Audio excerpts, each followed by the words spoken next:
Ini yang perlu kita camkan. Kalau ada orang lagi butuh dan kita bisa bantu dan maslahatnya jelas, tidak menimbulkan mudarat yang lebih besar, maka bantulah saudara kita. Sekali lagi, kalau kita bisa bantu dan tidak menimbulkan efek samping yang panjang atau ribet, maka bantulah saudara kita. Karena hakikatnya itu adalah upaya kita agar Allah bantu kita. Jadi itu adalah upaya agar Allah itu bantu kita. Lalu dilanjutkan, وَمَنْ فَرَّجَ عَنْ مُسْلِمْ كُرْبَةً مِنْ كُرَبِ الدُّنْيَا فَرَّجَ اللَّهُ عَنْهُ كُرْبَةً مِنْ كُرَبِ يَوْمِ الْقِيَامَةِ. Atau وَمَنْ فَرَّجَ عَنْ مُسْلِمْ كُرْبَةً فَرَّجَ اللَّهُ عَنْهُ بِهَا كُرْبَةً مِنْ كُرَبِ يَوْمِ الْقِيَامَةِ. Barang siapa yang menghilangkan kesulitan seorang muslim di dunia, maka Allah akan hilangkan kesulitan dari kesulitan-kesulitannya di hari kiamat. Jadi kalau kita bantu saudara kita menunaikan hajatnya, keperluannya, kita mudahkan saudara kita dan kita hilangkan kesulitannya, maka Allah akan bantu kita di dunia dan di akhirat. Allah akan hilangkan kesulitan kita di akhirat. Jadi bantu orang tuh kebutuhan. Bantu orang tuh kebutuhan. Catat baik-baik. Bantu orang itu kebutuhan kita. Bantu orang itu adalah upaya agar Allah bantu kita. Bantu orang itu sejatinya bantu diri kita sendiri. Itu mental yang harus dibangun dalam diri kita. Kita butuh bantuan Allah dan kita butuh pertolongan Allah di dunia, apalagi di akhirat. Jadi bantu orang itu kebutuhan. Ini harus kita camkan, masukkan ke dalam sanubari kita, dan ajarkan anak-anak kita semenjak kecil.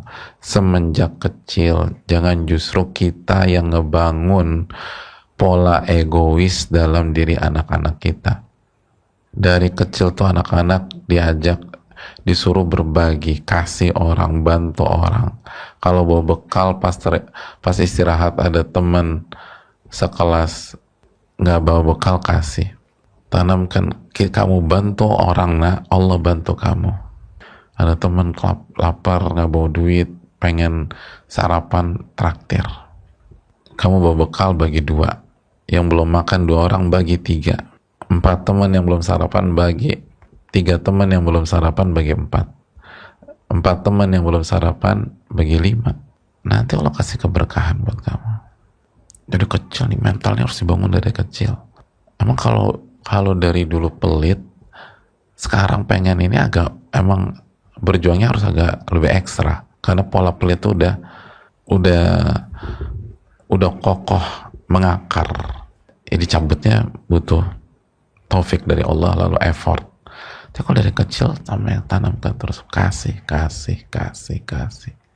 Tapi kalau bagi kita yang dulu memang, aku akuin sih Pak Ustadz, aku memang pelit Pak Ustadz. Kalau aku sih sebenarnya nggak pelit Pak Ustadz, medit aja. Ya hampir sama lah Mas. Nah itu harus dilawan. Banyak doa sama Allah. Jadi bantu urusan orang, bantu kesulitan orang. Semampu kita, nggak mungkin kita bantu semuanya. Semampu kita. Dan Allah Maha tahu kemampuan kita. Ustadz kemarin tuh ada yang kecewa sama saya nggak bisa bantu dia karena saya harus ngurus ibu saya. Ya udah, nggak apa-apa, semampu kita. Adapun orang kecewa padahal kita udah berusaha semampu kita tapi memang nggak bisa, Allah Maha tahu. Kita kan bantu bukan biar dipuji orang, kita bantu orang bukan agar disenengin semua orang. Tapi kita berharap Allah tolong kita, Allah ridho sama kita dan sesuai kemampuan kita. Karena ada juga orang tuh bantu biar dipuji, hanya nama baik aja, akhirnya capek sendiri. Orang banyak gitu, mana bisa kita selesaikan semua hajat orang.